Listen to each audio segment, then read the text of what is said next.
welcome to another edition of the virtual Tack Room tonight on this Saturday night. I'm Lee Drake from Red Shores, and great to have you with us tonight. We've had another week gone by with all kinds of great texts and comments and phone calls from guests that were on the show, and also by a number of viewers. And you know what? We really do appreciate that. And we're looking forward to another action-packed show here tonight.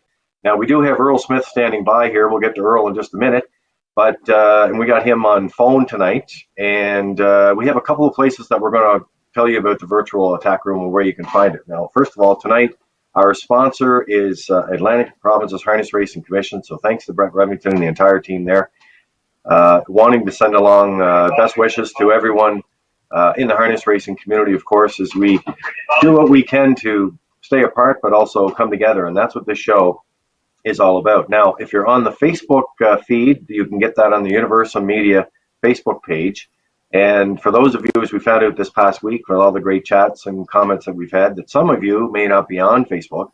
So Red Shores doing our part, we've added that link to the redshores.ca website. So just go to redshores.ca, click on live racing like many of you do, and click on the virtual Tack Room. That's where you'll find us if you're not on Facebook. So great looking show coming up tonight. A couple of videos that we're going to tell you about. Take you down memory lane. We got some great photos on the photo parade. And now we're going to bring you to my guests that are spread out across Prince of Rhode Island here tonight, and also my hosts. And first of all, let's go out to Cornwall. And once again, my Red Shores co-host tonight and on the virtual Tack Room is Peter McPhee. Good evening, Peter. Hi, Lee. How you doing? Jerry, great to see you. Kent, I know you're on the phone. Great to talk to everyone again, guys. Hope you had a good week. Please stay home. I know that's getting difficult to do, but if we listen, Lee, we can get together sooner down the road. So let's hope we can get to the racetrack soon, but stay home for now. Happy Easter to everybody, Lee. And again, want to say, looking forward to talking to Earl Smith, Vance Cameron, and the Honorable Darlene Compton, Lee. Going to be another bang-up show tonight. That's right. Well, we'll go over now to historian and author as well, Jerry McCabe. Good evening, Jerry. Evening, Lee. Everybody back for another week. Week in our household, getting Easter and looking for the on memory lane tonight. All right, and also the creator of the show and joining us on the line right now is Kent Oakes. Good evening, Kent. Good evening, Lee. Good evening, everyone. Happy Easter to all. It's certainly this weekend's a time when we normally are able to spend it with our family and friends at our homes and our places of worship, but circumstances don't allow us to do that this year. But it's wonderful to be able to keep in touch in this virtual Tack Room, and I'm looking forward to tonight. All right. Well, we know, as Peter mentioned, we're all doing our part, and we're doing a great job. Islanders are doing a great job by following the guidelines of course, Dr. Heather Morrison, the Chief Public Health Officer. Of course, our government as well. I know we have the Honorable Darlene Compton coming on a little later on, but keeping us informed and keeping us safe, and Islanders doing their part, and all essential workers as well. A big shout out to you and all your great work that you've done over the past week. So I think we're ready to roll for the opening quarter here, and I have a gentleman that's been many opening quarters, and if you go and talk about the hotbed of harness racing on Prince of Rhode Island, that would certainly be Hunter River. And I have owner, trainer, and driver Earl Smith on the line with us on the phone tonight. Earl, are you there? How are you this evening? Just doing great, thanks, Earl. Guys, can you hear Earl okay there? Can you pick him up? Yeah, we got him. Yep. Welcome, okay, Earl. Excellent. All right, so Earl, we're going to start with, well, first of all, just a fantastic night for us to get together and talk about a couple of great races that you've had. You've had so many in your career, and we're going to get to some of those stats a little later on, but we're going to start with Touch of Lightning and a win that you had back in 2013 with the Premier's Pace on that night. And Kent Oakes is going to lead it off tonight with the first question for you. Kent? Good evening, Earl. What was it about Touch of Lightning? I know you guys spot him as a yearling. What was about him that caught your eye and you wanted to get the opportunity to train and drive that horse? Well, I went up to Louis McKay's farm when we were shopping around with colts, and Louis wasn't home at the time, so Mickey Glenn was with him. We took her in the stall and we were looking at her, and he was a real handsome looking colt, like well built, and he looked the part. So I back to town and talked to Peter and them. I said, you got to go put it and have a look at this colt. And I said, he looks so good.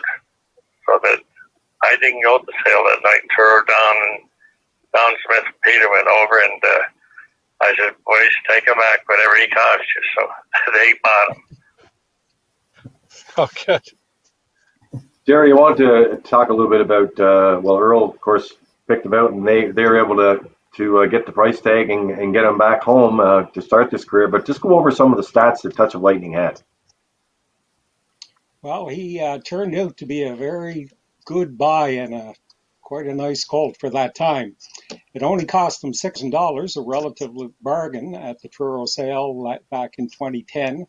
As a 2-year-old, he was a real nice colt. Won 2 Atlantic Sires events that year, one in Truro and one town. And come Atlantic Breeders' Crown final, he ended up bang up second to in the final.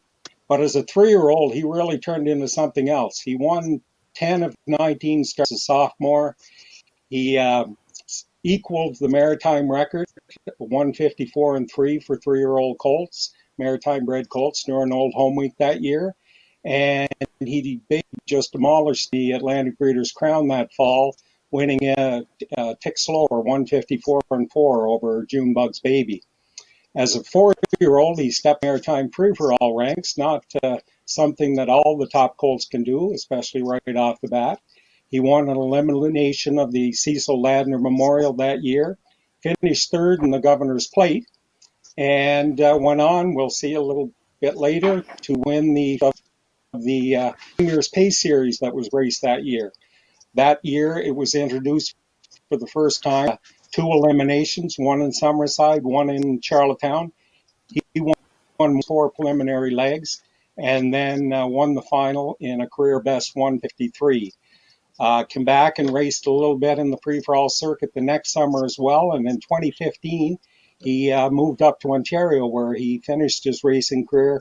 He ended up being sidelined as a 7-year-old with a racing injury and retired with lifetime earnings of over $155,000. Pretty nice investment all in all. Absolutely. Peter, we were there that night working the desk and working the broadcast that night back in 2013 for the Premier's Pace. Tell us about some of your comments for Earl and for this particular race. Yeah, thank you very much for coming on tonight, Earl. I remember talking to you about Touch of Lightning before, and I remember you saying he looked the part. But Earl, tell us about him on the track. What were some of his best traits as a racehorse?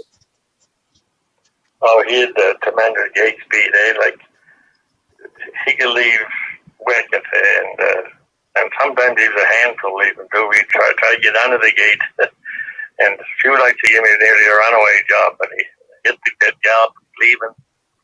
But if you get time to gate right and stuff, he was tremendous gate speed. And Earl, that night going into that race, you had the outside post. Before we get to it, what were your thoughts going into that night? That was a real nice field. How did you feel going into the race? Well, I just wanted to race along to see what we get. Hoping the race would go along good and get good factors in them, and it worked out that way well. And he would say finished up good. So I think we're going to go to the race now, and I understand with Ken Workenden was pitch hitting for Vance Cameron coming in and was able to do the call on this, the Premier's Pace in 2013. This is quite a race. You're going to enjoy this in the virtual Tack Room tonight. This is Touch of Lightning and Earl Smith back in 2013. Durov, Big Leagues trying to gun, but it's Wild Dragon the favorite. Those two hooking up around the first turn. They barrel. Wild Dragon and Big League on the outside of a big-time early charge at him.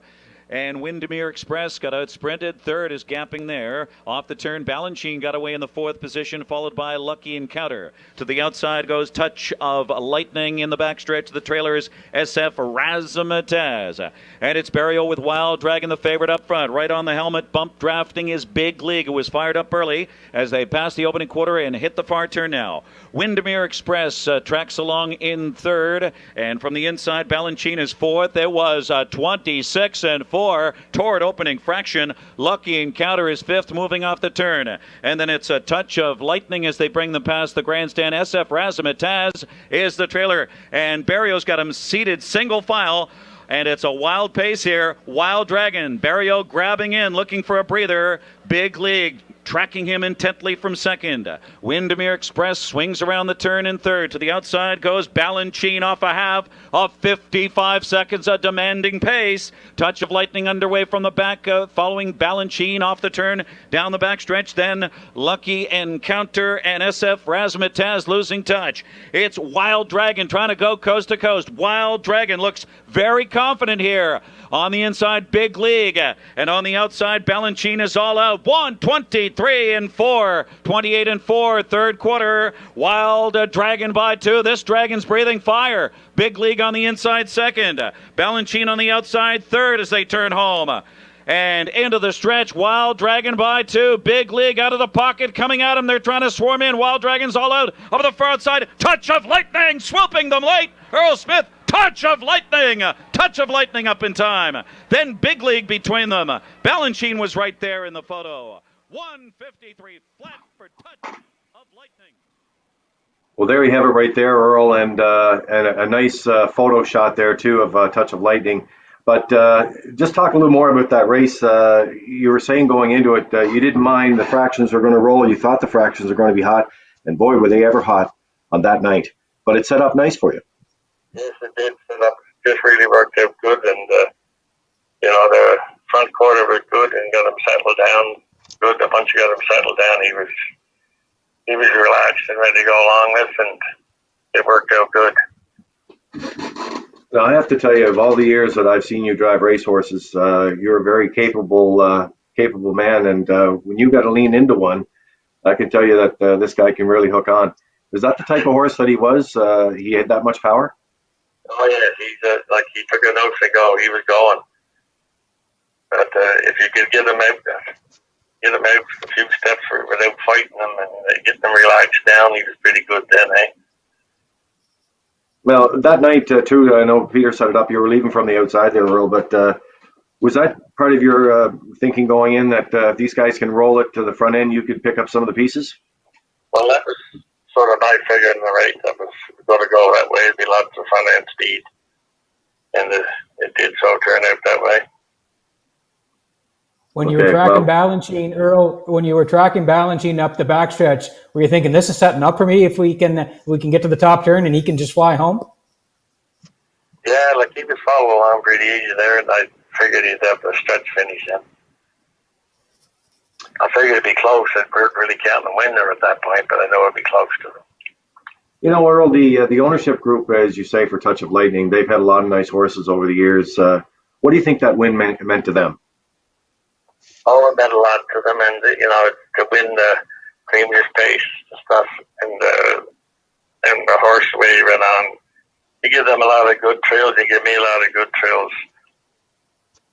There was an interesting photo that night I have to talk about. We were down doing an interview, and you went by, and your son-in-law Dave Serkis was working the camera that night, and got that shot. So there was a lot of special moments around that race for sure. So we're going to move on now to Pownell Bay Matt and Earl, a 2008 Gold Cup and Saucer.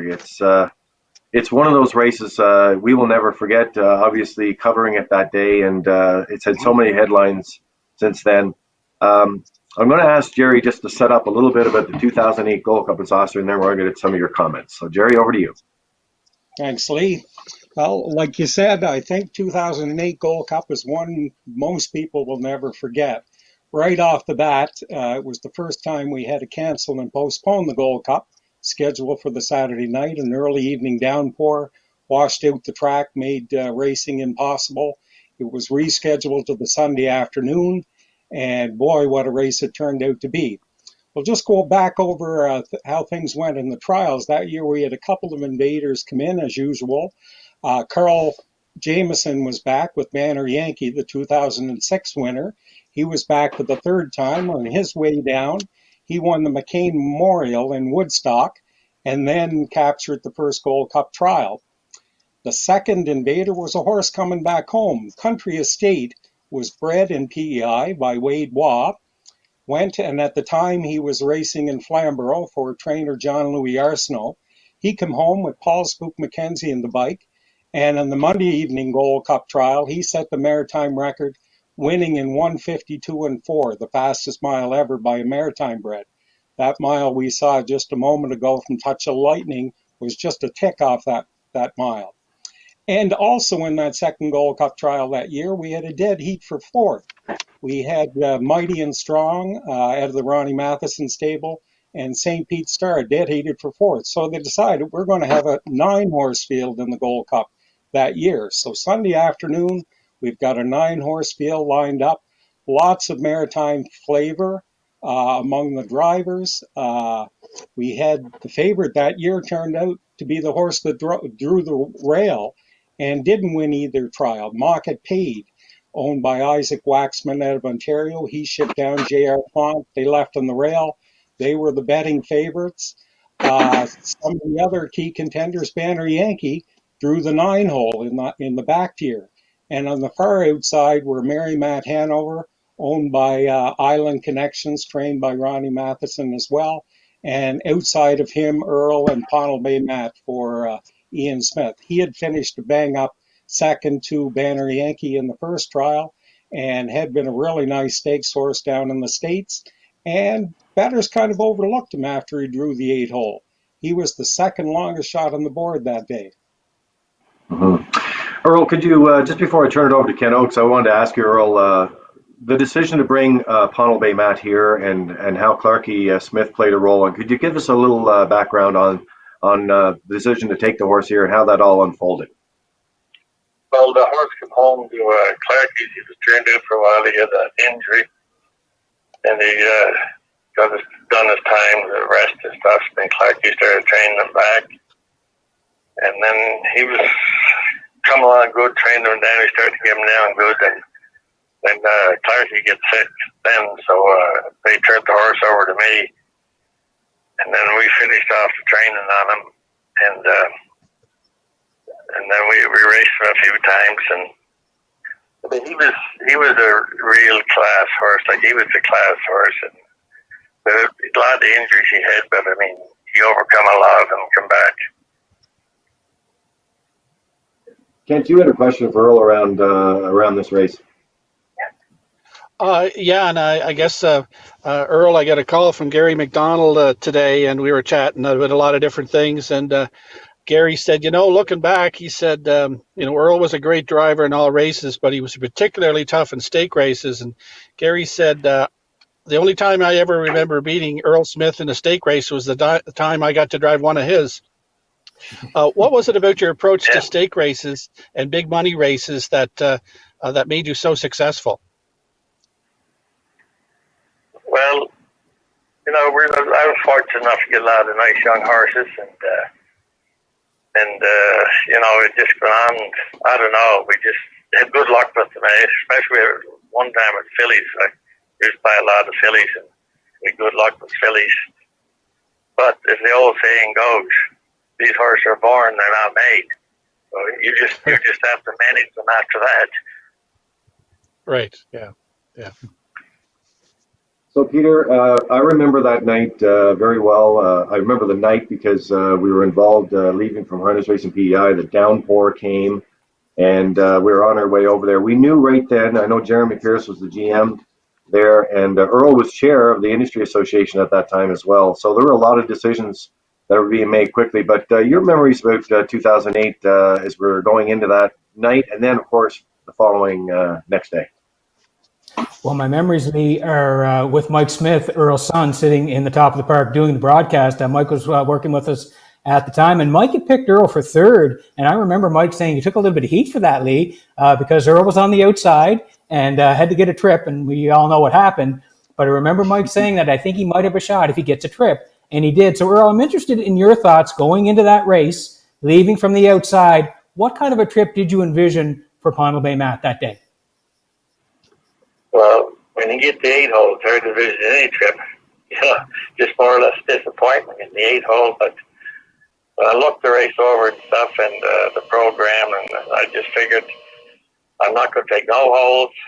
I'll just ease them out off the gate and just sneak along on the outside, and some comes out in front and grab the cover, which in that race, I've watched it so many times that it's always seemed to be a terror rush up front, everybody wanting to get to the front, but I knew they wanted to get to the front, so I said, I'll just ease along behind, and I kind of to make them move, I'll be able to clear as to go.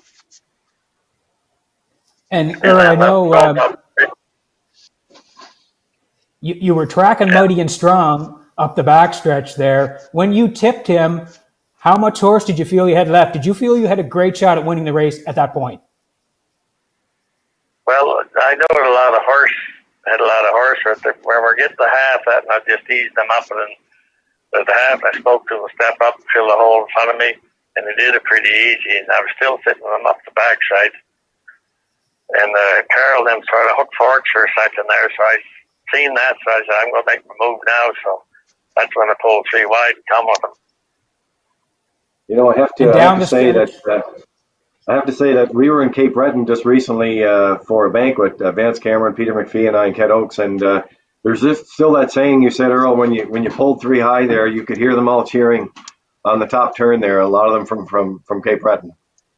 Yes, I went to Cape Breton. They were having a tail lead party, and you could hear some awful scream there when I was going around the last turn.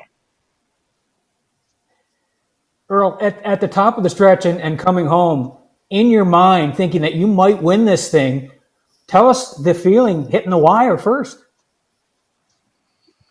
Well, when I swung out the turn, I looked into the inside. I knew it was going to be close, and then once I got them really straight out in the stretch, you know, geez, I think I got this here one here, but, you know, unfortunately enough, he just kept on coming. You know, I have to say, when you talk about family, and I know that we're going to see some photos here in a minute, but Mike Smith was working on our broadcast that day. So nice to have your son part of the show. And then your son-in-law, Dave Sigsworth, were working the stretch drive camera. So you can imagine what he was seeing through the viewfinder with you coming through the stretch. So it was very, very special. And, you know, I'll talk a little bit more about after, but we're going to take the opportunity, Peter, to go to this race. And I'm going to let you tee it up here back in 2008. Yeah, 2008, as we mentioned, the race was moved from Saturday to Sunday afternoon. We'll throw to Vance Cameron with what he calls the greatest Gold Cup and Saucer of all time. 49th edition of the greatest Canadian horse race on a half-mile track. Gold Cup and Saucer, market paid. St. Pete Star, matched by Alma. Mighty and Strong, positive, Outlaw, Positive Charge, Country Estate, Mary Matt, Hanover, Bottle Bay Matt. In back, Banner Yankee, it's showtime! There they go, they're up and pacing, firing up the rail, Market paid to the lead. Pacing a second into the turn, on the outside is Country Estate. Banner Yankee followed right through here. Round the turn, matched by Ahmet, dropped in to be fourth. Racing fifth on the outside, Mighty and Strong. Then in sixth in the early going, St. Pete Star. Outlaw Positive Charge is seventh. Bottle Bay Matt is eighth. And Mary Matt Hanover treading the field. Country Estate's lead, short-lived here. Market paid, said give and go time. Boom! Just like that! 27 and 1! Opened it up here. Market paid. And Jean-René Pont back on the lead. Country Estate at the rail. Now second. Banner Yankee third. And he's moving out now. Match Payam at the rail fourth. Mighty and Strong on the outside. Now it's some cover fifth. Puddle Bay Matt third over on the outside. Now sixth. St. Pete Star at the rail seventh. Mary Matt Hanover on the outside. Now eighth. Trailing the field. Outlaw Positive Charge 56 and 1. Opening half mile, turning to the back stretch, second and final time, 3/4 pole land, they're going there now, in full flight here, Market paid, Banner Yankee, bridle to bridle, stride for stride, toe for toe, Bottle Bay Matt, joining them 3 wide third, 3/4 and 1, 25 in front, 8 of a mile to go, this is the greatest Gold Cup and Saucer of all time! Down the lane they come! Bottle Bay Matt in the wide. Mary Matt Hanover up between them, Banner Yankee. Earl Smith, you've got it. Earl Smith wins the Gold Cup in Chaucer. Tunnel Bay Matt has shocked them here at Charlottetown. 153 and 4. Wow! Earl, we're just rolling through some photos here of that historic stretch drive that day. I think the late Doug Harkness called it the historic Sunday run, but that race call and that race never gets old for you. It still gives you chills every time you hear it. It's such a great memory.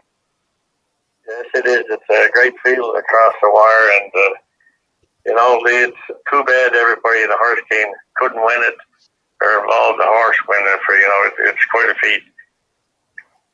I'd like to know, Earl. I know I was one of the first ones to get to you on the broadcast coming back that afternoon, and it was a very emotional time for all of us. Really, it was a lot of people that really felt so. They were just so happy for you to win that race because you spent your entire career. And we're going to go through some career stats, but I want to ask you about what it was like when you pulled up in the backstretch that day, because I was talking to Paul McKenzie earlier this week, and of course Paul worked with you. Many of those people in that race. Well, share with us a little bit of what it was like when you pulled up in the backstretch and made your way back. Well, it took me a while to get my wind, but on the way back, like everybody was congratulating, and it's something else, eh?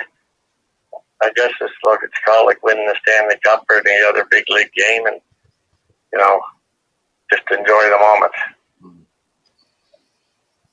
Guys, you want to jump in here with some of your thoughts, because we have so many from that day, and I remember just the feeling it was to even be part of it. The electricity down in the winner's circle that day, and the emotion was just unbelievable. Yeah, Earl, you've had some horses for the Smiths, obviously, over the years.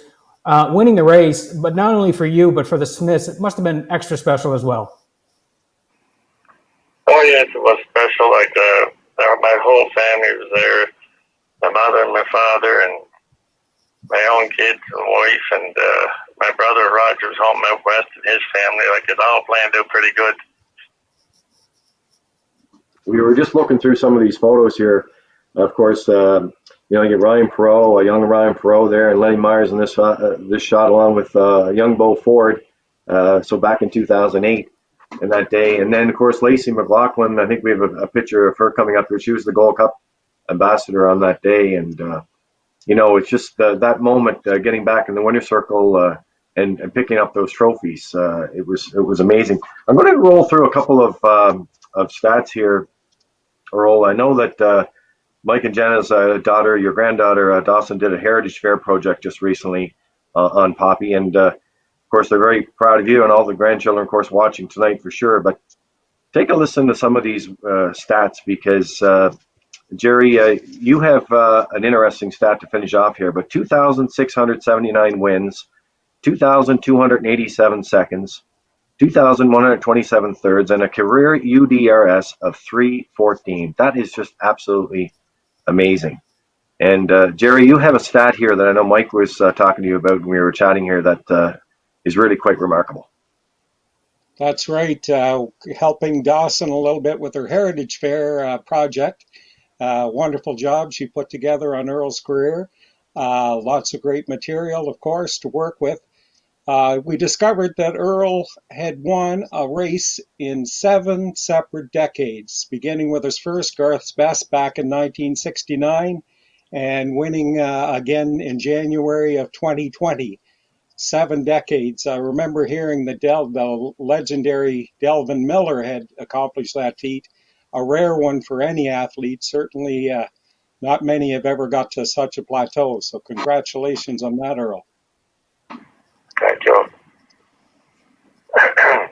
It's another shot here. I've got Ian and Lorna and Lacey McLaughlin, the Gold Cup ambassador as well, and your wife Muriel, and holding up the trophies for the 49th Gold Cup in Saucer back in 2008. So just an incredible day. And I know that we did an interview, Earl. I don't know if you remember, because there was so much going on the Saturday night, but you were the one that came on. You were the driver that came on the broadcast that night.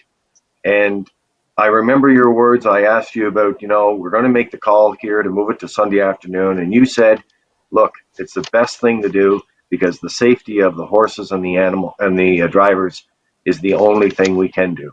And I think you said you're still leaving 8 on Saturday night and you're still going to leave Sunday afternoon. So, but do you remember that conversation we had? Yes. Yes, the tracker works do pretty good, and the parts like that, they don't come along that often. So I mean, you don't want to be going over tracks that anything could possibly happen. In one misstep, you break a coffin bone or whatever, right? Yeah. Well, the track crew did an amazing job. I know they worked all night. Guys, anything else you want to add before we let Earl go? Congratulations, Earl, on a terrific career, the Gold Cup win, and so many wins. Thank you for coming on tonight. Great, thank you, boys. Just do a wonderful job of this. Thanks very much, Earl. Thanks, We're going Earl. to let you go here. And it was great talking to you. And we'll let you go, and we'll pick up some more memories here on the show tonight. That's Earl Smith from Hunter River tonight on the virtual Tack Room. Well, when we talk about the Gold Cup and Saucer in the 2008 and all the memories of it, I'm going to bring in a gentleman here that masterminded the call that afternoon. And I think we have our very own Vance Cameron on the line here now. Vance, good evening to you. Good evening to you, gentlemen, and thanks for having me. Hi, Vance. It's great to have you on here tonight. Well, you were watching the segment there, Vance, and I'm going to lead with this. I mean, Canada's best race call. There was a competition, of course, with race callers, and votes were coming in clear across the country. Not only that, votes were coming in all over the globe on the race calls, and you landed on top, voted. That call is the number one call. You've heard it, you've seen it again. How does that make you feel? Well, let's say this. I haven't got that 149-4 thing yet, but to have Canada's best race call, you can put me out to pasture and feel pretty good about that. Yeah. Take us a little bit through that. Take us a little bit through that process. How are you feeling, especially when you get named, about the call that day and how it all shaped up for you? Because that famous line you had in there, this is the greatest Gold Cup and Saucer of all time. Take us through your call that afternoon.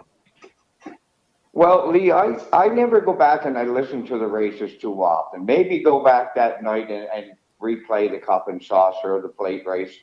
But when that competition started and I got to hear that race, I said, well, behind the gate, I got a little stumbly on outlaw positive charge. But after that, everything just fell into place.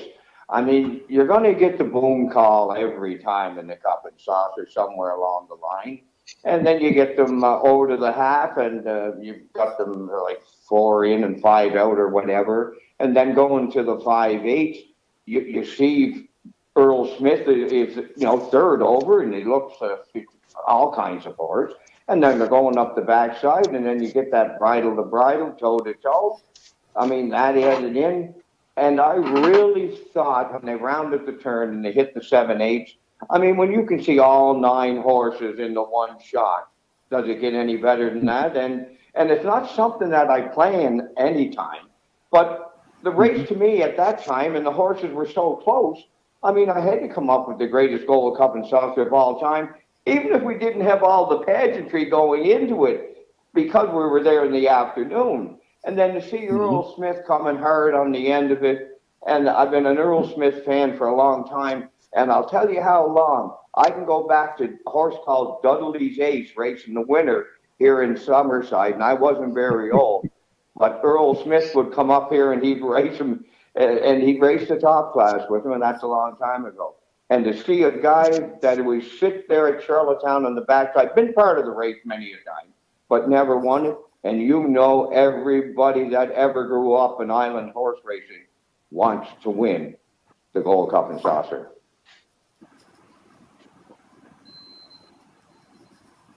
Vance, congratulations on the award. And just take us back, Vance, for the fans that are watching tonight. Why did you want to become a race caller early on in your career?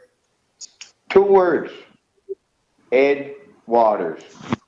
When I was a kid, used to go to the racetrack and listen to Ed Waters. I mean, a lot of times I didn't even bother looking at the horses on the track. I was so amazed by this guy doing the play-by-play.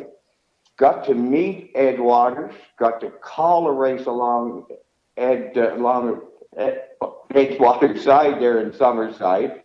And then when he gave it up, I got my sister to ask Bob Dorr. I said, "You got to give me a chance, just a chance." So I got the chance, and they liked it, and I liked it. I mean, I was only 17 at the time, and then when Ed, the year after that, had given up Charlottetown, always seems to be that I have to compete against somebody to get a job. And way back then, it was a cat by the name of Soupy Campbell. He was a curling guy.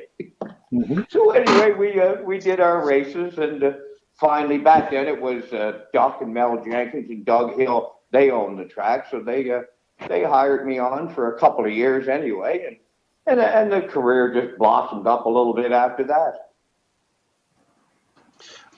Vance, it's Kent here. I just wanted to again congratulate you on Canada's greatest race call. And when this started out as a competition of 64 races, did you ever think that 2 of your races would end up being the final 2? Never, ever in a month of Sundays, Ken. I actually, when I listened to the 2 calls in the end, I liked the Governor's Plate call a little better than I did the 08 Cup and Saucer. But no, I tracked that competition right from the start. I mean, I don't like to pat my own back. Sometimes you have to, but I was getting high percentages from the voting public, and the voting public, hey, guys, they were just coming from PEI. They were coming from all over the place. All you had to do was have a computer, and you could vote on it. But Kent, to get 2 Vance Cameron calls for the final, I treasure it, but I still find that it was unbelievable, especially when you were dealing with guys like Houston had a call. Frank Salive, who I just absolutely admire, and there's tons of other callers that were part of those 64 calls. But you know, without a doubt, the chest stuck out a little bit, the head got a little bigger, and like I said, you can turn me out with that call.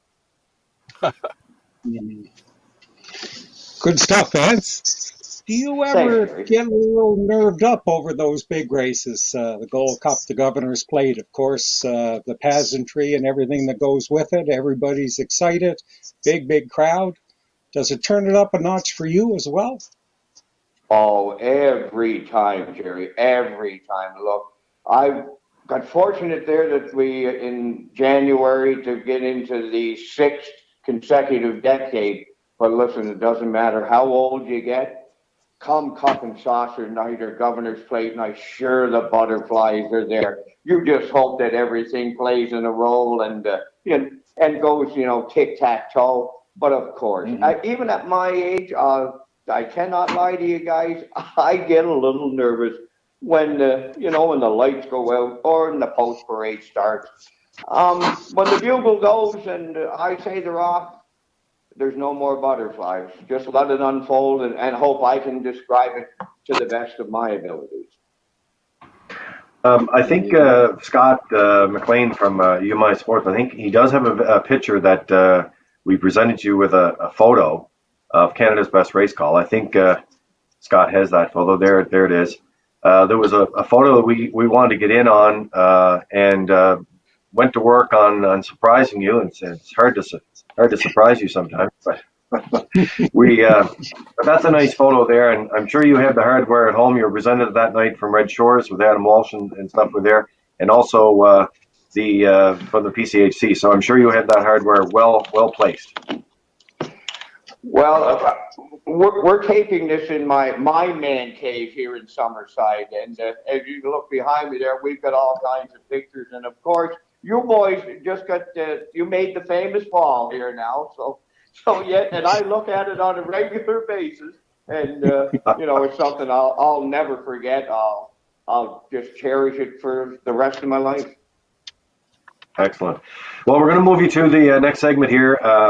We still have to come on the show tonight. We have the Honorable Darlene Compton coming up tonight. We also have the photo parade. Until we get back to post parades, we got some photo parades that are coming up. And right now, we're going to take you to, without a doubt, when we talk about big wins, and this too is in 2008, the Governor's Plate for Terry Gallant, an outlaw positive charge, and what that meant to the Gallant family that night. Would you take us back, because you know the family quite well, so let's start there. Well, I know the Gallant family so well that we were neighbors. I lived across the street from Rudy and Camilla's and all the boys. Samantha came much later in life, but I knew Terry. He was much younger, but I was more familiar with Joe, Pat, and Mike, and Darren. But we were always there.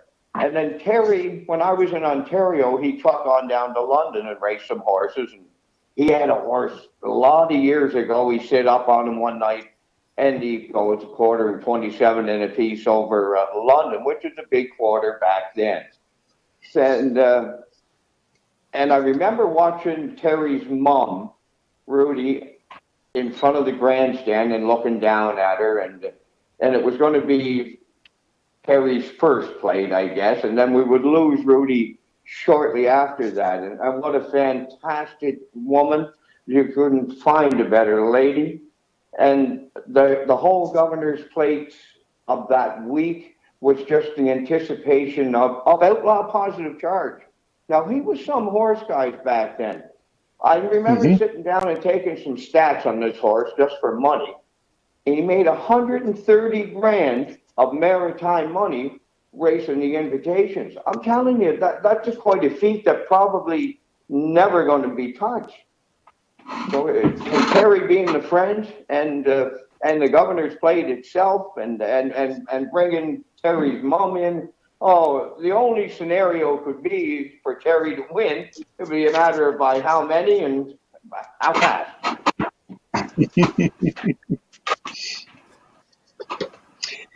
It was a great race that year too, Vance. 40th running of the Governor's Plate back in 2008. We'll take you through the field. They went for a purse of $16,000 that night. The favorite was on the rail, Astronomical, with Dr. Ian Moore. They were winners of 6 straight, undefeated on the season that year. He had won the final of the Cecil Ladner, the Walter Dale Memorial over in Fredericton, and the Governor's Plate elimination in 57 and 1. The other big contender, of course, was Outlaw Positive Charge. He was new to the island at the time. He only came the month previous, shipping in from Alberta, where Fred Lamont owned him. He made a stop the 1st of June and raced in Flamborough, came to the island, won 4 in a row on his way into the Governor's Plate, and he won his trial in 54 and 2.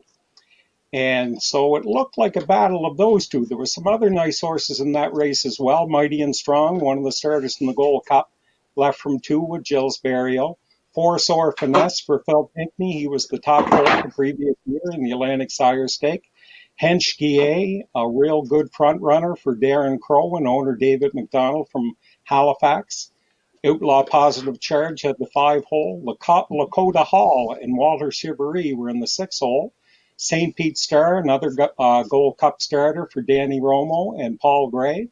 And Dance Hanover and Todd Treitz for owner-trainer Sifwa Melanson. What a field it was. Again, Doc Moore was the favorite on the rail. Outlaw Positive Charge, the second choice, and it came down to be another one for the ages for sure. Before the race, Terry dedicated the race to his mom, and I guess he knew what was going to happen next.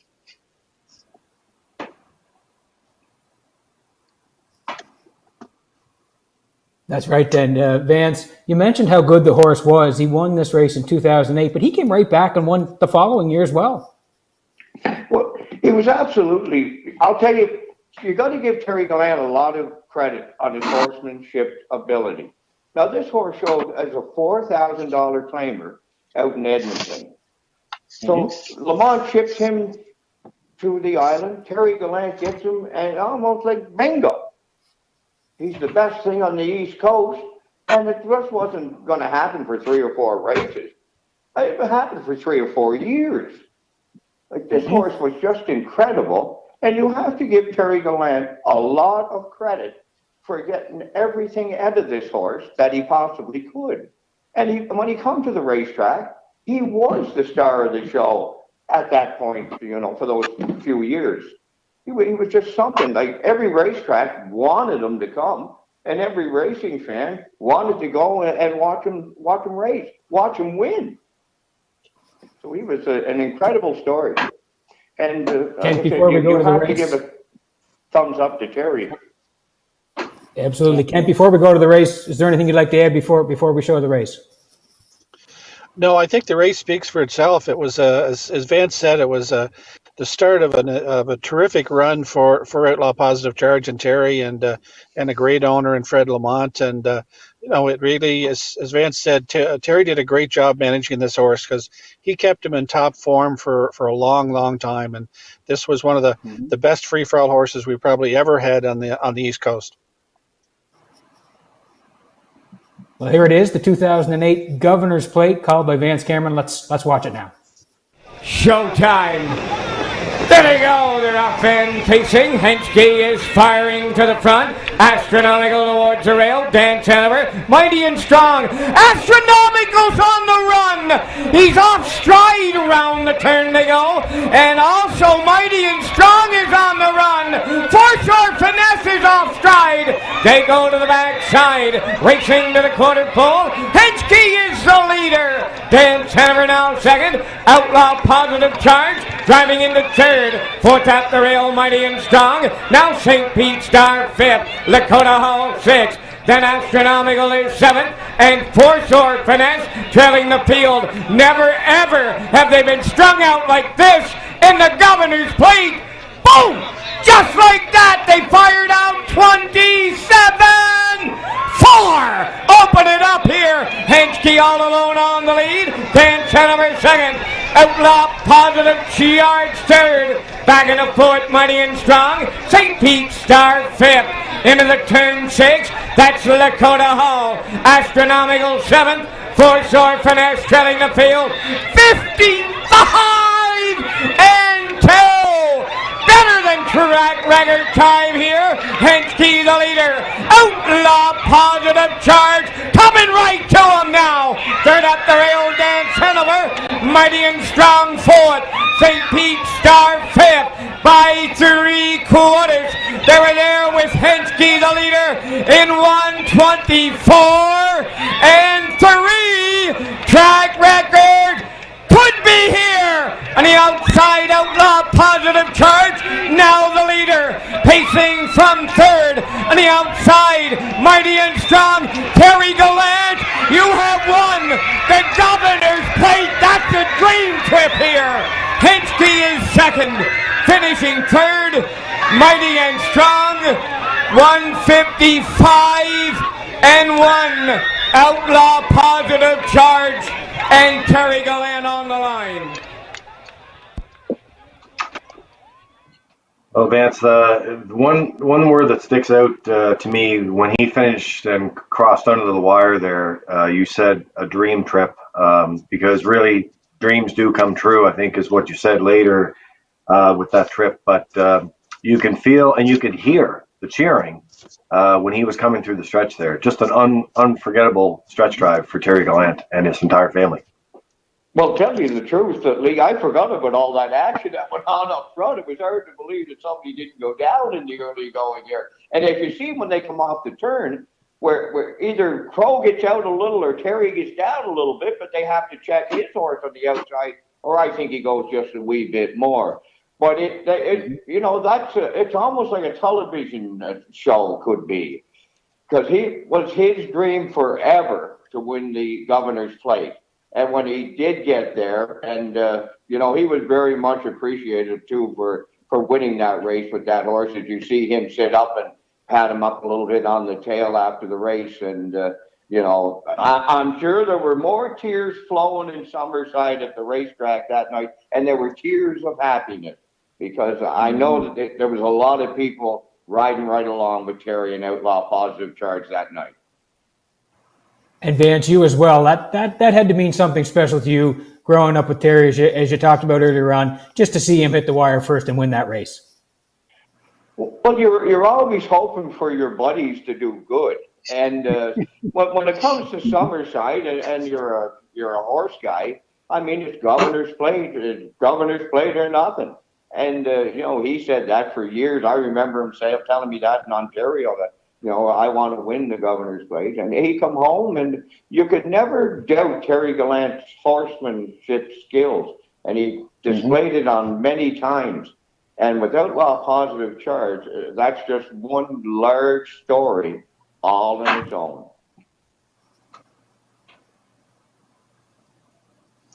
And he proved it. He came back again the next year and became the first repeat winner in 2009, and followed it up again with not one but two second-place finishes in the following 2 years. Just an all-time great free-for-aller in the region for sure, and lots of great memories for Terry and the town of Summerside with that horse for sure. Well, Jerry, going back in time, like Outlaw Positive Charge, he ranks right up there with the like Andy's Son and some of the greatest maritime invitational horses of all time. Like we said earlier, he just didn't land here for 1 year and do it. He did it year after year after year. And he was a $4,000 claimer to boot when he was out west. So, it's just an amazing story. Without a doubt.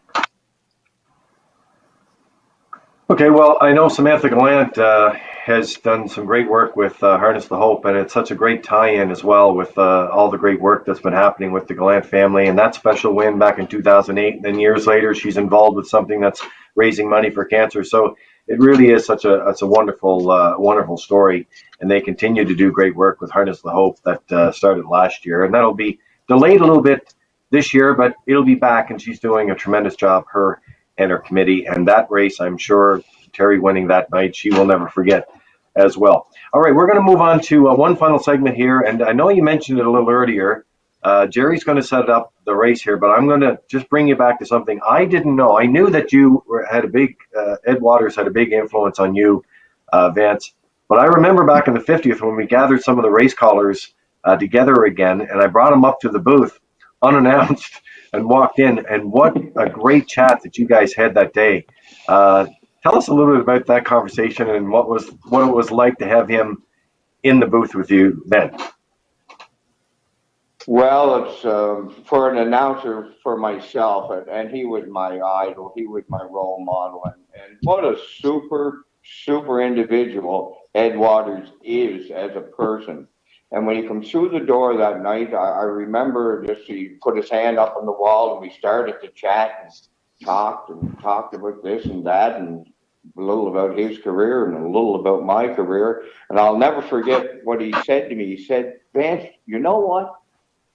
If I knew you were going to be that good, I'd have retired earlier." And I'm just telling you guys, it was just, I couldn't, it was hard. It was hard to get through the rest of the night, but Ed had stayed with me that night too for a couple of races, and has come back to the booth since. And I remember, how they were doing post parades that night because of the 50 years of the Gold Cup and Saucer, and I'll never forget it when Ed come down in the back of the car. And the only way I could describe him as I did that night, the greatest race caller in the history of the Gold Cup and Saucer. And Ed Waters is just simply a true gentleman. And without him, I wouldn't have been doing this thing. I just know that I wouldn't have been, because he was just so good to listen to. He captivated me every time I heard him. Ken Oaks, you have some details about a Ed Waters video that we're going to have here. Could you give us a little background story on that? Yeah, we were very fortunate.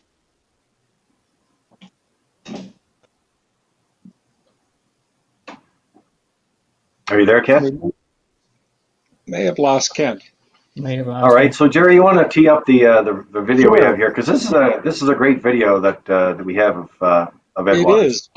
We don't have a lot of video from Ed's time as announcer. He was announcer at CDP from 1966 to 78, and a similar period in Summerside. He retired a year previous in Summerside. This is the only color race that I've ever seen from Ed's time at the CDP. We have several of the old Gold Cups, and of course they were black and white from the Photo Patrol at that time. This is a race from November of 1978. It's the preferred pace, a select field, or actually trot and pace. We had a very select field that night. Belinky, a trotter, very nice trotter of Lem Neal's, was on the rail. H.H. Carroll for Jody Hennessy, and then we have the Cornwall connection. Francis McIsaac with the former Gold Cup starter, another Macca owned by George Murphy of Augustine Cove, and Ace's Pal with Lois McPhail, and on the outside, Fine Rebel and Alex McPhee. Let's have a look. Go back in time. There are 5 starters in the 7th race. This is a preferred classification. Number 1, Belinky. Trotter in with 4 pacers. Lem Neal driving. H.H. Carroll 2 with Jody Hennessy. Another Macca 3 with Francis McIsaac. 4 Aces Pal with Blois McPhail and Fine Rebel on the outside. Alec McPhee driving. They head into the turn, and here's Fine Rebel digging from the outside for the lead. H.H. Carroll is up on the inside. Another Macca 3rd on the turn. Racing 4th, Aces Pal with Belinky trailing by the first 8. Here they go on to the quarter. Fine Rebel paces off the top. Looking good going to the quarter by 2.5 lengths on H.H. Carroll. That's another Macca racing 3rd. Aces Pal is 4th as they go by the quarter. Belinky trots in 5th. Heading into the top turn, racing to the 3/8. Fine Rebel by 1 3/4 now. By the quarter, 31 2. H.H. Carroll is 2nd. That's another Macca 3rd. Aces Pal still 4th. And the trotter Belinky is trailing. They're turning for the halfway mark in the 7th now, and it's still Fine Rebel, number 5, racing off the top by 1 3/4 lengths to the half. 2nd, it's still H.H. Carroll back 2.5 lengths now. Here's Aces Pal driving the outside and taking 3rd from another Macca. There by the halfway mark, the trotter races up in there with the pacers in 5th. Racing for the 5/8 now. The 7th race is on the paddock turn by the half in a good 4 4. Up front, it's still Fine Rebel by 1.5 lengths on H.H. Carroll. On the outside, Aces Pal 3rd. That's another Macca 4th, and Belinky trailing. Here they go on to the 3/4 now. The trotter's going to give it a shot. Belinky from 5 moves up on the outside. They're at the 3/4 now and into the top turn. It's Fine Rebel off the top. 5 contenders heading for the 7/8. It's still Fine Rebel, a length and a half. 1:36 4/5 down to the 3/4. There's an 1/8 to go. Fine Rebel looks pretty comfortable with the lead. Here they come off the turn now. That is Fine Rebel. Aces Pal on the outside. Here they come. Up on the inside is the trotter now as they come home. Look on it. Another Macca on the inside. Here they are.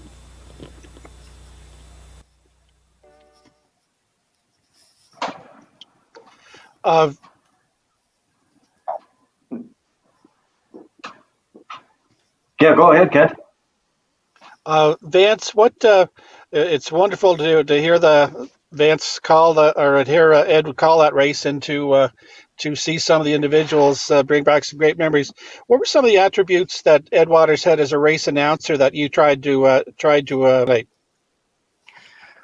Well, for me, he didn't. I don't know if he just displayed it right there in that call or not. But as the race went on, Waters got a higher pitch to him, and by the end of the mile, I mean, you were up out of your seats. You were taking a look at the finish, and he was just, to me, he was just the complete race caller. You got to remember, way back then, guys, too. Like, we didn't have television of horse races, and I couldn't get the opportunity to hear a bunch of different race callers. Sure, we go over and listen to Howie Trainer. Love to go to Brunswick. Ingham Palmer. Every time I went to St. John, I went up and seen Ingham Palmer. And I was telling you guys in the Journey run, or the Durango run, and that my trip to Sydney, the only time I had been there before we went over for the banquet was in the back of Boyd McDonald's horse truck. When he went over there to race 3, I went over to listen to Kansas Snow. I only wanted to listen to the race caller. I mean, I enjoyed it at every racetrack in the Maritimes that I went, and it really didn't matter how I got there, just as long as I got there. Vance, were you with Double Command? Is that who you were with in the back? Yeah, I said it was Double Command, Pine, Glen, and Steam A. Like I was just, I rhymed off 3 names of boys at the time, and if he didn't win 3, he probably win 2 and was second over there for, I don't know what race we were there for, some invitation of some kind, but at least you boys gave me a window seat this time around. Yeah. Well, I have to tell you, the trip must have been, what, 7 hours one way, and we never stopped talking the whole way there. And we told every story we could think of and every memory that we had. And then we turned around and came back and did the same thing over again. It was a wonderful trip. And you know what, Vance? It's been a wonderful segment tonight on the virtual Tack Room. Thank you very much for joining us tonight. We've gone down memory lane. We brought up some great races and some great memories, my friend. And stay well, and we'll talk to you again soon. Yeah, let's get through this virus thing, boys, and get the horses in behind the gate, and let's get the go time and this harness racing racket here in PEI and on the East Coast and throughout North America. Thanks so much for having me on. It was just a real treat for myself. Thanks a lot. Well, you're watching the virtual Tack Room tonight, and it is brought to you by the Atlantic Provinces Harness Racing Commission. So thank you for their sponsorship tonight. Now we're going to roll into the photo parade. We don't have the post parade yet, as we said, but we'll all do our part, and we'll be back before you know it. And let's kick off our next segment.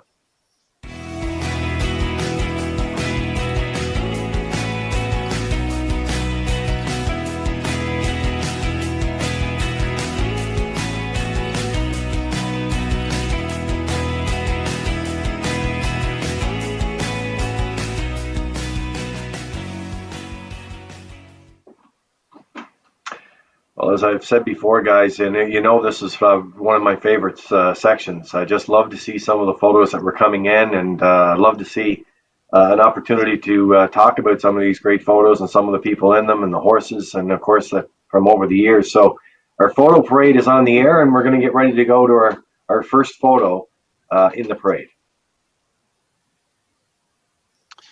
Yeah, guys, this is from the 1986 Premier's Pace. Understand from Jerry, the Premier's Pace was held first in 1961, I believe, Jerry, and then was revived in 86 and been held every year since. This is a nightly blue chip mare that the folks from out home, the Morgan stable, owns. Her name was Nightly Hit. That Premier's Pace that year was held on the opening night, which is Friday of Old Home Week. And in the photo from the left, we see Jeff Campbell, Rodney and Karen McLean, Michael and Stephen Nicholson are the young fellas out front. Earl, of course, Blaine McPherson, and at the back, Blair Campbell. We got Ronnie and Bobby Clough, Premier Joe Giz, and Cindy Nichols. And the gentleman with the Austin Matthews mustache that's on the bike is Eldred Nicholson. Doesn't he name all his horses after Leaf players, Kent? Absolutely, yeah. And in spite of that, they turned out to be pretty good horses, Peter, for sure.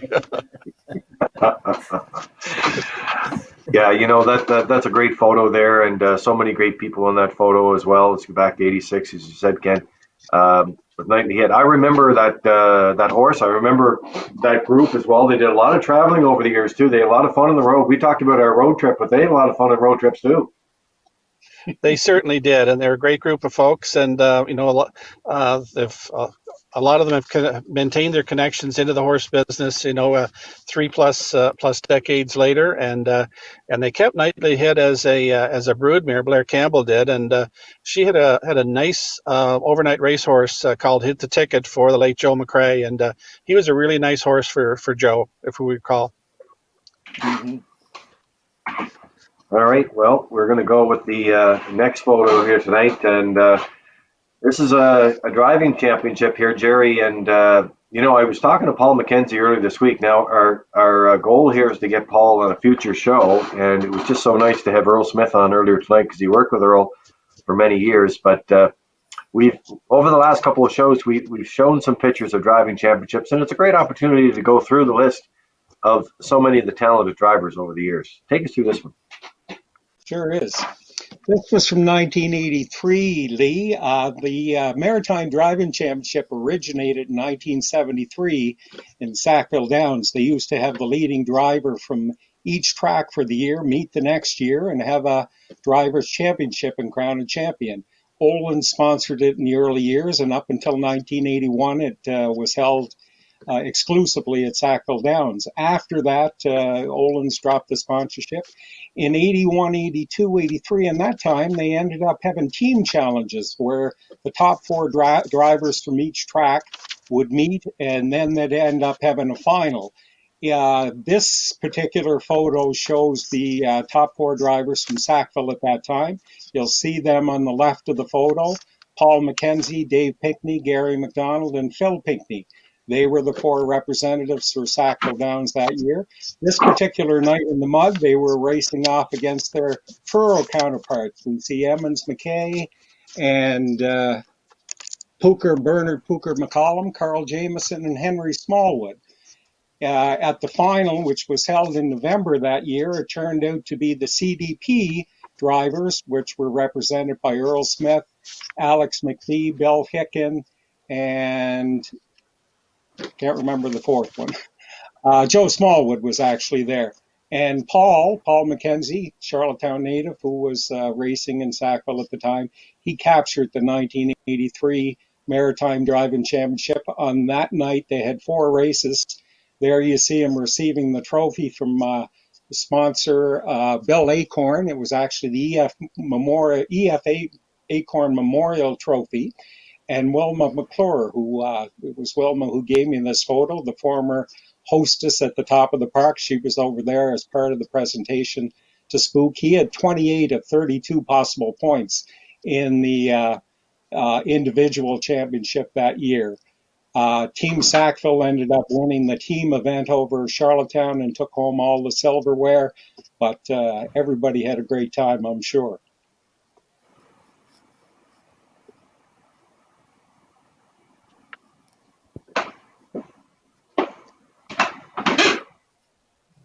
That's another photo from back in the probably early 80s with Spook filling in for Earl Smith. Earl, as you can see, Spook was working for Earl at that time. I don't know the horse, but Earl was laid up with a broken ankle on his crutches there at the head of the horse. Gordy Ford is caretaking and holding the horse by the head. And back in the days of the old hub rail at the CDP, Spook went on and had a memorable career, over 8,500 wins now to date, and just waiting to get back into action like everybody else. But started out from a young age and did real well, real quick. Yeah, I love that segment. I remember there were days where drivers like Earl and Albert Bernard, when they got so far along and they got a walking cast, and then it wasn't uncommon for them to see them in the bike. They'd come out in the post parade and they had the plastic over the cast, and away they went. Nothing really stopped those gentlemen back in the day. So that's excellent. All right, so time to bring in, as we head to the three quarters here. We're going to head to our next guest tonight, and that is the Honorable Darlene Compton, Minister responsible for harness racing and our Finance Minister here in Prince Edward Island. Minister Compton, are you there? I am, Lee. Thanks for having me. Well, it's a pleasure to have you on the show tonight. First of all, I'm going to start with a comment, and then we're going to go with some questions. First of all, you and your government, along with the Chief Public Health Officer, have been doing an incredible job of keeping Islanders safe and informed through this time. And I know there's a lot of people in the harness racing community that's watching tonight, and really do appreciate that. So that's the first thing we want to say to you tonight, and ask you, how are you doing? I'm doing okay, Lee. It's been very trying for government, but really for all Islanders. And I want to take this opportunity to thank you all for listening to Dr. Heather Morrison. She's doing an amazing job of keeping Islanders safe. And if everyone could just continue to stay home and stay safe, continue to social distance, we'll get through this together by being a part, as she would say. And it's been really surreal, I would have to say, for myself, but I think for all Islanders. Okay. Well, I know this gives us an opportunity to sort of put us into a show where we can, as you say, keep Islanders apart, but really bring them back together. And there's no better way to do that than the virtual Tack Room, which we're doing tonight. I'd like to start with, first of all, for our viewers tonight, to give them a little background of your early years and early memories around harness racing, because you have quite an extensive background, and so does your family, along this great sport. Well, yes, Lee. I feel like I'm the country bumpkin on the show. I didn't get to go to the CDP much as a child or as a young person, but Panette Raceway, our local matinee track, was where I really got the appreciation and the love for harness racing, and it's carried with me through my whole life and with me today for sure. And to be the minister responsible for harness racing it's a privilege, and I am just so thrilled to be able to do what I can for the industry, as well as push the agenda. And as you know, the Premier and our government are very supportive of the industry. So I guess I'll tell you a little bit about Panette. And Lee, some of this you already know, and I'm sure some of the viewers do, but my grandfather, Harry Colson, was quite a character, and he always had a racehorse to race at Panette. He never drove a car.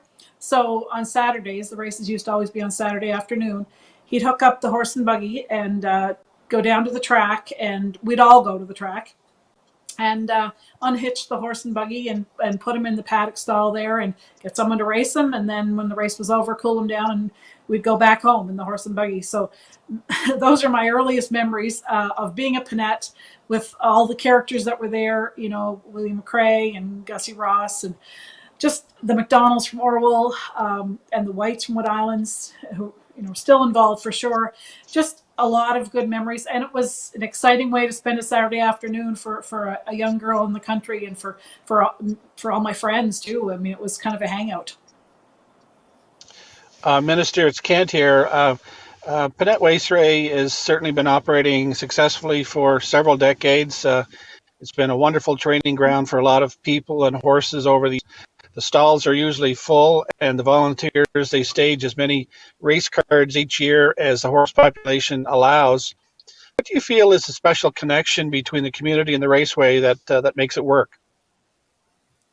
Well, Kent, I think there's a long history of harness racing in the area, and on the Ponds Road where I live, that's where there used to be a track, and then in 1961, Panette Racetrack, as we know it today, opened.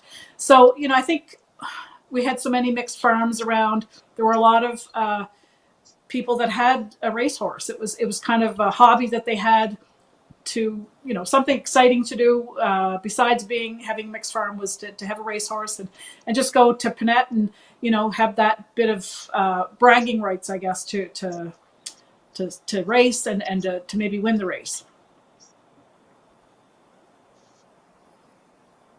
Minister, it's Peter. Thanks very much for coming on tonight.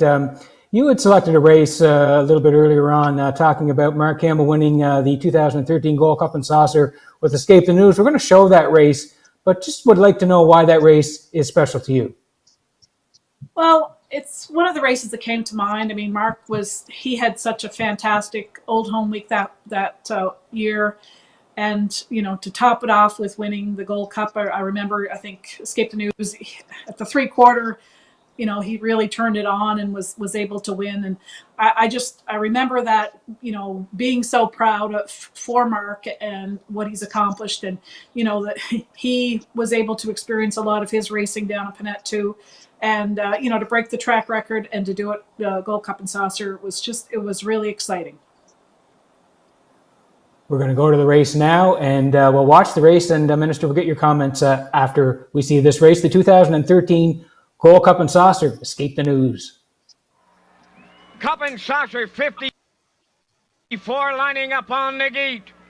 Up the credit, Mox Beach Boy, Hillbilly Hanover, Archon, Lulu's Boy, Proven Lover, Escape the News, Savannah Splendor, in back, Smoking Bear, Showtime!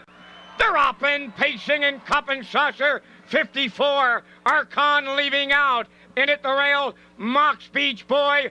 Up the credit, guarding the inside. Then racing fourth, Smoking Bear. Hillbilly Hanover on the outside, fifth. Lulu's Boy, sixth. Then in seventh, Escape the News. Pacing from eighth, that's Proven Lover. Savannah Splendor, ninth. Going to the quarter pole. Up the credit at the rail. And there's a brouhaha in the cup and saucer. Opening quarter. Boom! Just like that. 26-2. Up the credit at the rail, the leader. Archon is parked out. Pacing third. Mox Beach Boy. Smoking Bear fourth. Hillbilly Hanover fifth on the outside. Lulu's Boy sixth. Escape the News on the outside seventh. Proven Lover is eighth. Trailing on the outside, Savannah Splendor three high. Into the turn they go. Making the front now. Archon up the credit is second. Wow! 53-2 for an opening half mile. Archon and Jason Ryan on the lead, and he's clear from the outside. Hillbilly Hanover. Here comes Campbell and Escape the News. Three high on the outside third. Up the credit fourth. 3/4. Amazing. 1:21.4. They got a shot at the track record. They got a shot at the Canadian record. Gold Cup and Saucer 54. Mark Campbell and Escape the News. And at the rail, Hillbilly Hanover.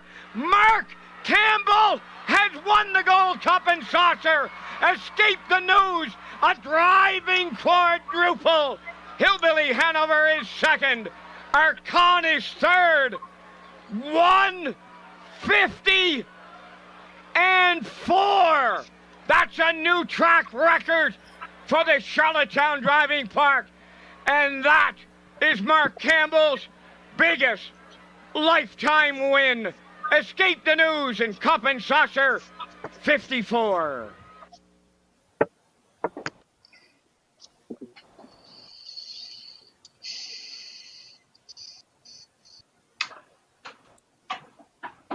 Well, here's the There's replay a now. great shot. Mark Campbell, and there's the pump, the fist pump from Mark. And Minister, you were saying, Mark, being from down east, racing at Panette, being so successful now, and to hit that line first in the Gold Cup, it's got to mean a lot for the people down east. Oh, for sure. Just reliving it there, watching it again. Come from seventh, I think, at the half, and I just remember it being a very proud moment for myself and everyone that was there from down east. And it was a lot of fun to watch. Yeah, I remember talking to Mark at an interview we just did recently over Mark Campbell Day, actually, and he was talking about that night and what it really meant to him for that and to win a race like that. But I know you're an owner too, Minister, and so you can just imagine what it's like, the thrill of winning a race. But when you win a race, how does that make you feel when you're an owner of a racehorse and you see your horse win? How does that feel for you? Well, it's just so much fun. You put a lot of time and money into owning horses, and my husband helps now a little bit at the stable. We have a 2-year-old and a 3-year-old here at Panette Raceway, and the time you put in, and you can't be more excited than you are when you get to see them cross the finish line and be a winner. It's an exciting experience. Well, we really appreciate you taking the time tonight, Minister. I know it's been a very busy time, and while we have you and you have an opportunity to talk to the harness racing community tonight, would you like to send them a message, or especially over this Easter weekend? And it's so nice to have you on the show. Well, it's my pleasure, and I think as harness racing owners and the whole industry really, we've been thinking about how we can move forward from where we're at. Every day, it's discussion after discussion about where we are. We want people to remain safe and healthy, and that is the primary concern. But I know as an owner and as someone who loves the sport so much, I'm very concerned, and especially as the minister responsible, we want to make sure everyone is safe. But I'm very optimistic that we can move forward with a season. It will be late, but that's what I'm really hoping. But we look to Dr. Heather Morrison to help us with that decision. I want everyone to stay safe, but I want you to be very optimistic. Enjoy the horses, whether you're training or in the stable or you're turning them out. Just make sure that you stay safe, and let's all just hope and pray that we get back to the track as possible. And from my family, happy Easter to everyone. I said today, I'm not sure what that means. It's not like any other Easter we've had, but reach out to your neighbors and your friends and your family, and let them know that you're thinking about them. So thanks very much for letting me on the show, inviting me on the show. I've been watching, and it's very entertaining, and it's a great way to spend a Saturday evening. So thank you very much. Okay. That's the Honorable Darlene Compton, the Minister responsible for harness racing here in Prince Edward Island, joining us on the virtual Tack Room. So thank you very much, Minister. As Minister Compton said, Islanders are doing a great job following the guidelines and the social distancing and limitations. I want to do a shout out to Adam Walsh and Andrew McKay, who've done just a tremendous job with their teams, working with the stabling area in around Red Shores, and keeping everyone and all the policies and procedures in place. That is very important. It does apply to everyone. And, when you follow the guidelines of Dr. Heather Morrison, the Chief Public Health Officer, we all do our part. We will get through this. Just before we go to something very special, guys, my wife, Jennifer Evans, had an idea about a video, and it was Lean on Me. And it was an opportunity to get people across Prince Edward Island together. So she put it together, and with the help of her team, Darcy Campbell and them, we're going to end with that tonight, and then we'll roll the credits for the Atlantic Provinces Harness Racing Commission. So just like the Waltons, we're going to go around again, and here we are after 10 o'clock. Scott McLean and his crew with UMI Sports have done a great job. I see a lot of action tonight on the Facebook feed, and I hope people are watching it at redshores.ca as well. So Peter McPhee, out to you. Good night, my friend, and stay safe. Thanks very much, Lee. Great to be on the show again with you and Jerry and Kent. Again, thank you to our guest. Earl Smith was great. Thank you to Vance. He's always great, Lee, and for Minister Compton for coming on. Great to have her on and to hear her message tonight, Lee. I'm amazed, Lee, at the stories we've got the first 4 weeks of this show. Just terrific guests and stories, and looking forward to more. But if people can just remember to stay at home, Lee, we'll be together down the road. Jerry, always great to have you on the virtual Tack Room. And, of course, with all those great stats and memories that we had tonight. So thanks again, and we're going to be back for another show, and you have a great and safe week. Thank you, Lee. Same to yourself, Peter, Kent, and all the folks watching at home. Want to thank you for tuning in, for all the wonderful comments we've been receiving over the last few weeks since we started the program. Keep doing what you're doing, stay safe, and have a wonderful, happy Easter. Okay. Thank you, Jerry. And Kent, over to you. Again, another action-packed show tonight. It was great to have so many people on and go down memory lane. I'm sure the guests with the nightly hit photo will really enjoy that. But thank you for another great show tonight, and a good night to you. Good night to everybody, and happy Easter. Great job by all our guests, and we want to wish the very best to everyone, and stay safe, and we'll be together soon. Okay.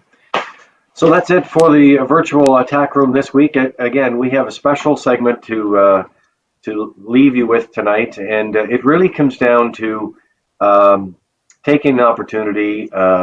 If you need to reach out to someone, if you want to reach out and just to say hi or check on your neighbors or whatever the case may be, this harness racing community is a tight-knit community, and when you need each other, we're always there. So be thankful of that, and make sure that if you need to reach out, make sure you do.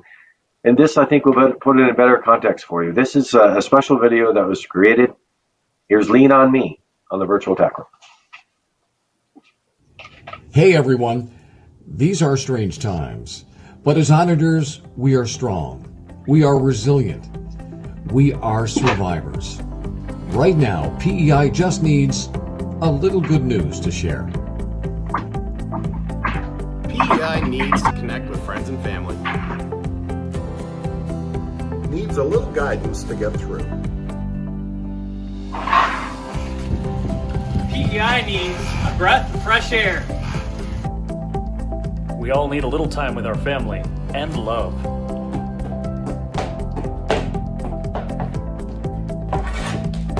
Teamwork. Everybody needs a little Mindy and Mo. Mindfulness and a little calm. PEI needs a little hot mix to keep the party alive. PEI needs a little refreshment. We're rallying together to fight this thing, and we're going to come out stronger than before. Cheers. PEI needs our community and our neighbors. A little morning hot tub for distraction.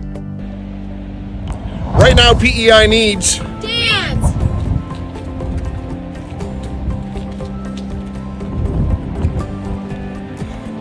And sports!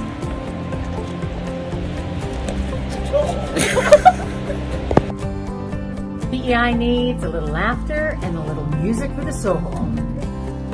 We all need a little hope. PEI needs a little faith. Let's do our part, PEI, and stay apart. From your friends at Ocean 100 and Hot 105.5, let's have a little faith in one another.